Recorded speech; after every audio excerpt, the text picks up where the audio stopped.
تفسیر ضیاء القرآن جلد نمبر 5 30واں پارہ سورۃ التین مکیہ بسم اللہ الرحمن الرحیم۔ اللہ کے نام سے شروع کرتا ہوں جو بہت ہی مہربان ہمیشہ رحم فرمانے والا ہے۔ سورہ 3 آیت نمبر 1۔ والتین والزیتون۔ ترجمہ: قسم ہے انجیر اور زیتون کی۔ سورہ 3 آیت نمبر 1 کی تفسیر۔ اس سورت کا افتتاح 4 چیزوں کی قسمیں کھا کر کیا جا رہا ہے۔ مقصد یہ ہے کہ سامعین ہمہ گوش بن کر اس سورت کو سنیں، کیونکہ اس میں نہایت اہم مضامین بیان کیے جانے والے ہیں۔ تین اور زیتون سے کیا مراد ہے؟ علماء تفسیر کے اس میں متعدد اقوال ہیں۔ حضرت ابن عباس، حسن، مجاہد وغیرہم کا قول یہ ہے کہ تین سے مراد انجیر ہے اور زیتون سے مراد زیتون کا مشہور و معروف درخت ہے جس سے تیل نکالا جاتا ہے۔ انجیر کا پھل اور زیتون کا درخت اور اس کا تیل بے شمار فوائد اور خوبیوں کے مالک ہیں، اس لیے ان کی قسم کھائی۔ حضرت ابن عباس رضی اللہ تعالیٰ عنہما سے یہ قول بھی مروی ہے کہ تین اس مسجد کا نام ہے جو نوح علیہ السلام نے جودی پہاڑ پر تعمیر کی تھی، اور زیتون سے مراد بیت المقدس کی مسجد ہے۔ قتادہ کی رائے یہ ہے کہ تین اس پہاڑ کا نام ہے جس پر دمشق کا شہر آباد ہے، اور زیتون اس پہاڑ کا نام ہے جس پر بیت المقدس کا شہر ہے۔ ایک اور قول یہ بھی ہے کہ یہاں مضاف محذوف ہے، یعنی وہ علاقے جو انجیر اور زیتون کی پیداوار کے لیے مخصوص ہیں۔ علامہ قرطبی کی رائے یہ ہے کہ پہلا قول زیادہ صحیح ہے۔ بعض علماء نے قتادہ کے قول کو ترجیح دی ہے۔ علامہ علوسی کا میلان بھی اسی طرف معلوم ہوتا ہے۔ آپ لکھتے ہیں کہ یہاں مبارک مقامات کی قسمیں اٹھائی گئی ہیں۔ اکثر علماء کی یہی رائے ہے، واللہ تعالی اعلم۔ سورہ 3 آیت نمبر 2۔ وَطُورِ سِینِین۔ ترجمہ: اور قسم ہے طور سینا کی۔ سورہ 3 آیت نمبر 2 کی تفسیر۔ وہ پہاڑ جس پر اللہ تعالیٰ نے موسیٰ علیہ السلام کو اپنی ہم کلامی کا شرف بخشا، اس کا نام طور سینین ہے۔ اسے طور سینا اور طور سینا بھی کہتے ہیں۔ سورہ 3 آیت نمبر 3۔ وَهَذَا الْبَلَدِ الْأَمِينِ۔ ترجمہ: اور اس امن والے شہر یعنی مکہ مکرمہ کی۔ سورہ 3 آیت نمبر 3 کی تفسیر۔ اس سے مراد مکہ مکرمہ ہے۔ مکہ مکرمہ کا شرف محتاج بیان نہیں۔ اس کا سنگ بنیاد اللہ تعالیٰ کے خلیل حضرت ابراہیم اور ان کے فرزند جلیل حضرت اسماعیل علیہ السلام نے اپنے مبارک ہاتھوں سے رکھا۔ اس شہر کے پرامن ہونے کی دعا بھی آپ نے ہی مانگی، رب اجعل ھذا البلد آمنا۔ اس دعا کی مقبولیت کا یہ عالم تھا کہ جس وقت سارا جزیرہ عرب غارت گری، خون ریزی اور لوٹ مار کا میدان بنا ہوا تھا، اس وقت بھی مکہ مکرمہ فتنہ و فساد کی آگ سے محفوظ تھا۔ کسی کے باپ کا قاتل بھی اگر حرم میں پناہ لیتا تو اس کو کچھ نہ کہا جاتا۔ اگر جنگل میں کوئی چیتا ہرن کو شکار کرنے کے لیے اس کے تعاقب میں دوڑتا اور ہرن حدود حرم میں داخل ہو جاتا تو چیتا اس کا پیچھا چھوڑ کر واپس چلا جاتا۔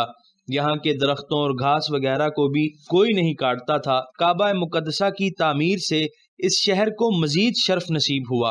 اللہ تعالیٰ نے اس خطے پر مزید کرم یہ فرمایا کہ اسے اپنے محبوب صلی اللہ علیہ وآلہ وسلم کی جائے ولادت بنایا، اور حضور صلی اللہ علیہ وآلہ وسلم نے نبوت کا اعلان بھی یہیں سے کیا، جس کے باعث مکہ کی عظمت کو 4 چاند لگ گئے۔ طور کو حضرت موسیٰ علیہ السلام سے نسبت کی وجہ سے عزت نصیب ہوئی، یہیں آپ کو پیغمبری ملی، یہیں شرف ہم کلامی سے مشرف ہوئے، یہیں الواح تورات مرحمت ہوئی۔ دمشق حضرت مسیح علیہ السلام کا مسکن و ماوا اور آپ کی تبلیغی سرگرمیوں کا مرکز رہا، اور بیت المقدس کو بے شمار انبیاء اور رسول سے نسبت کا شرف حاصل ہوا۔ اس لیے ان بابرکت مقامات کی قسمیں اٹھائی گئیں جہاں ایسے نفوس قدسیہ کی ولادت باسعادت ہوئی جو انسانیت کے اعلیٰ ترین مقام نبوت و رسالت کے منصب پر فائز ہوئے، جس سے عرفہ کسی اور مقام کا تصور ہی نہیں کیا جا سکتا۔ سورہ 3 آیت نمبر 4۔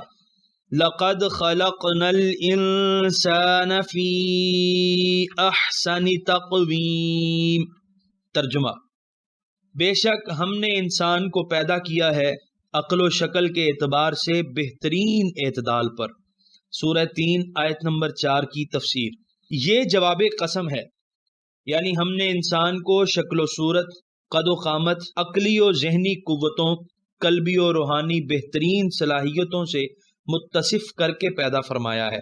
ابن عربی کہتے ہیں کہ اللہ تعالیٰ نے انسان سے زیادہ خوبصورت کوئی چیز پیدا نہیں کی۔ اللہ تعالیٰ نے انسان کو پیدا کیا اور اسے ان عظیم صفات سے متصف فرمایا: حی، عالم، با اختیار، با ارادہ، متکلم، شنوا، بینا، مدبر اور حکیم۔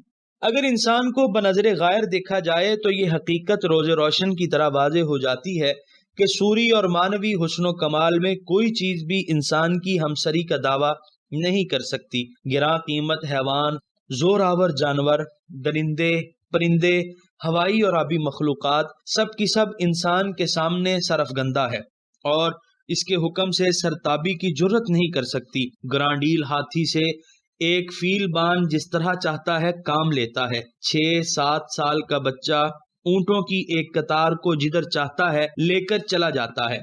شوخ و شنگ برق رفتار گھوڑے پر جب انسان سوار ہوتا ہے تو وہ اس کی مرضی کے مطابق عمل کرتا ہے۔ نوامیس فطرت کو وہ اپنی علمی قوت سے مسخر کر کے ان سے اپنی چاکری لے رہا ہے۔ عقل، فکر و نظر، قیاس و استنباط کی جو بے نظیر قوتیں اسے بخشی گئی ہیں، کائنات کی کوئی چیز اس کی برابری نہیں کر سکتی۔ اس کے علم و عرفان کی رفتوں کا تو یہ حال ہے کہ نوری فرشتے بھی اس کو سجدہ کرتے ہوئے نظر آتے ہیں۔ اس کی قامت راست اور اعضاء کی ساخت بھی بے نظیر ہے۔ ہر جانور اپنی خوراک حاصل کرنے کے لیے اپنا سر زمین پر جھکاتا ہے، لیکن انسان کو اس کے لیے سر جھکانا نہیں پڑتا، بلکہ اس کے ہاتھ لقمہ اٹھا کر منہ میں ڈال لیتے ہیں۔ اس کے جس پہلو کو دیدہ حق بین سے دیکھا جائے، بے ساختہ تبارک اللہ احسن الخالقین کا نعرہ بلند ہونے لگتا ہے۔ علامہ قرطبی نے ایک واقعہ لکھا ہے کہ عیسیٰ بن موسیٰ ہاشمی کی اپنی بیوی کے ساتھ شدید محبت تھی۔ ایک دن اس نے اس سے کہا کہ اگر تو چاند سے زیادہ خوبصورت نہ ہو تو تجھے 3 طلاقیں۔ اس نے جب اپنے خاوند کی زبان سے یہ الفاظ سنے تو اٹھ کھڑی ہوئی اور عیسیٰ سے پردہ کر لیا اور کہا کہ تو نے مجھے طلاق دے دی ہے، اب ہمارا ازدواجی تعلق منقطع ہو گیا۔ عیسیٰ نے بڑی مشکل سے رات بسر کی، صبح سویرے خلیفہ منصور کے پاس پہنچا اور اسے اس واقعے کی اطلاع دی اور بڑی گھبراہٹ اور ندامت کا اظہار کیا۔ خلیفہ نے فقہا کو اپنے دربار میں بلایا اور ان سے فتویٰ پوچھا۔ جتنے فقہا حاضر تھے سب نے کہا کہ طلاق واقع ہو گئی، لیکن امام ابو حنیفہ کے شاگردوں سے ایک شخص خاموش بیٹھا رہا۔ منصور نے پوچھا، آپ کیوں چپ ہیں، کیوں کوئی بات نہیں کرتے؟ تو وہ شخص گویا ہوا، بسم اللہ الرحمن الرحیم، والتین والزیتون وطور سینین وہذا البلد الامین لقد خلقنا الانسان فی احسن تقویم۔ اے امیر المومنین، اس ارشاد الہی کے مطابق انسان سب چیزوں سے زیادہ حسین ہے اور کوئی چیز اس سے زیادہ حسین نہیں ہے۔ منصور نے عیسیٰ بن موسیٰ سے کہا کہ اس شخص نے جو کہا ہے درست کہا ہے، تم اپنی بیوی کے ساتھ رہ سکتے ہو، اور اس کی بیوی کو بھی کہلا بھیجا کہ طلاق واقع نہیں ہوئی، اس لیے اسے چاہیے کہ اپنے خاوند کے گھر آ جائے۔ اس سے معلوم ہوا کہ انسان باطن اور ظاہر میں، صورت کے جمال میں، بناوٹ کی ندرت میں اللہ تعالیٰ کی ساری مخلوق سے زیادہ حسین و جمیل ہے۔ فلاسفہ نے اسی وجہ سے انسان کو عالم اصغر کہا ہے۔ سورہ 3 آیت نمبر 5۔ ثم رددناہ اسفل سافلین۔ ترجمہ: پھر ہم نے لوٹا دیا اس کو پست ترین حالت کی طرف۔ سورہ 3 آیت نمبر 5 کی تفسیر۔ لیکن جو انسان ان نعمتوں کی قدر نہیں کرتا، جو اپنی عدیم النظیر صلاحیتوں کو غلط استعمال کرتا ہے، جو عقل و فہم کے سارے چراغ گل کر دیتا ہے اور ہوائے نفس کی پیروی میں لگ جاتا ہے، اپنے خالق و رازق کی فرما برداری سے منہ موڑ لیتا ہے، اس کے رسول کی تعلیمات کو پس پشت ڈال دیتا ہے، تو اسے اس جرم کی سزا بھی بڑی سخت دی جاتی ہے۔ وہ بے شعور اور بے سمجھ حیوانوں سے بھی بدتر ہو جاتا ہے۔ اس سے ایسی ایسی رذیل حرکتیں سرزد ہوتی ہیں جن کا کسی بھلے آدمی سے تصور بھی نہیں کیا جا سکتا۔ اپنے ہاتھوں سے گڑھا کھود کر وہ اپنی بچیوں کو زندہ مٹی میں دفن کر دیتا ہے۔ وہ اپنے سگے بھائی کا گلا گھونٹنے سے بھی نہیں شرماتا۔ معمولی فائدے کے لیے وہ اپنی قوم اور وطن سے غداری کرنے پر آمادہ ہو جاتا ہے۔ آپ خود سوچئے، وہ اسمگلر جو اپنے قومی غذائی ذخائر کو چند ٹکوں کے لالچ میں دشمن ممالک کو ناجائز ذرائع سے برآمد کرتا ہے، جو انجینئر ملک کی شاہراہوں، پلوں اور ڈیموں کی تعمیر میں بددیانتی کرتا ہے، جو صنعت کار اجناس خوردنی اور ادویہ میں ملاوٹ کرنے کا کاروبار کرتا ہے، جو تاجر اجناس خوردنی کی ذخیرہ اندوزی کرتا ہے، کیا وہ کتے اور خنزیر سے پست تر نہیں؟ جو شخص فسق و فجور کی غلاظتوں میں خوش رہتا ہے، گندگی میں جنم لینے والے کیڑوں سے کیا وہ کسی صورت میں بہتر ہو سکتا ہے؟ ایسے شخص سے انسانیت کی خلت فاخرہ واپس لے لی جاتی ہے، اس کے سر سے اشرف المخلوق ہونے کا تاج اتار لیا جاتا ہے، معاشرے کی نگاہوں میں وہ حقیر و ذلیل ہو جاتا ہے۔ ایسے انسانوں کے لیے دوزخ کے طبقات میں سے وہ طبقہ مخصوص کیا جائے گا جو پست ترین ہوگا۔ دیکھیے قرآن حکیم انسانی حمیت کو کس طرح اجاگر کرتا ہے، انسانی شرف کا واسطہ دے کر خود فراموش انسانوں کو خواب غفلت سے کس طرح چونکاتا ہے، انسان کے احساس عظمت کو گرما کر گناہوں کی دلدل سے اسے نکل آنے کی جو دعوت دیتا ہے، اس کا اسلوب کتنا اثر آفرین ہے۔ سورہ 3 آیت نمبر 6، إِلَّا الَّذِينَ آمَنُوا وَعَمِلُوا الصَّالِحَاتِ فَلَهُمْ أَجْرٌ غَيْرُ مَمْنُونٍ۔ ترجمہ: بجز ان لوگوں کے جو ایمان لائے اور نیک عمل کرتے رہے تو ان کے لیے نہ ختم ہونے والا اجر ہے۔ سورہ 3 آیت نمبر 6 کی تفسیر۔ فرمایا جو لوگ اپنی انسانیت کی لاج رکھتے ہیں، اس کے دامن شرف پر کوئی داغ نہیں لگنے دیتے، اپنے خالق کے ذکر کی شمع روشن رکھتے ہیں، اس کے احکام کی بجا آوری میں سرگرم رہتے ہیں، اس کی خوشنودی حاصل کرنے کا شوق انہیں رات دن بے چین رکھتا ہے، یہی وہ لوگ ہیں جو احسن تقویم کے کمالات سے موصوف ہیں۔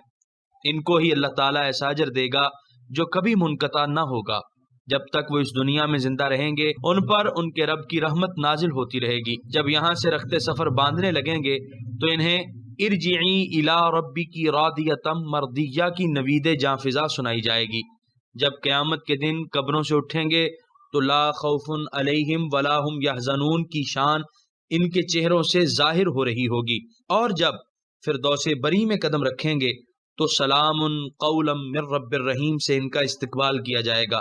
انہوں نے تو کچھ مدت اپنے رب کی بندگی میں گزاری، لیکن ان کا رب جن نعمتوں سے انہیں نوازے گا وہ پایاں ناپذیر ہوں گی۔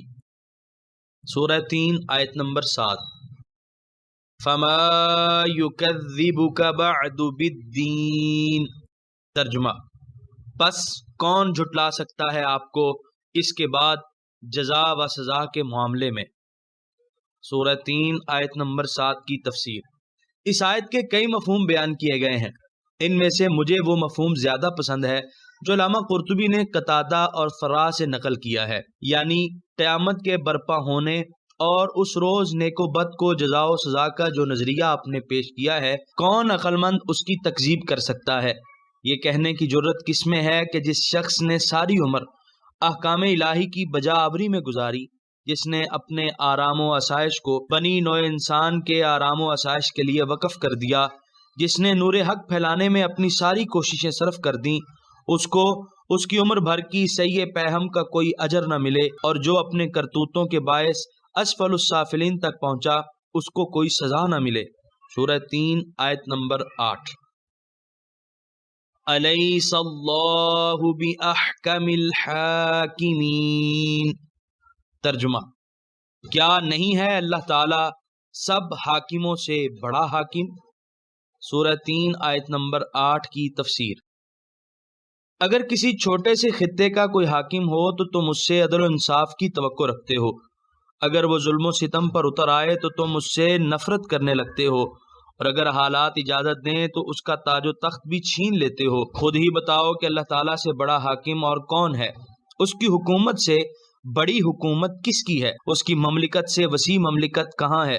اس کے باوجود کیا تم اس ظلم کو روا رکھنے کی اس سے توقع رکھتے ہو کہ وہ ظالم کو کچھ نہیں کہے گا اور مظلوم کی داد رسی نہیں کرے گا، ہرگز نہیں، ہرگز نہیں۔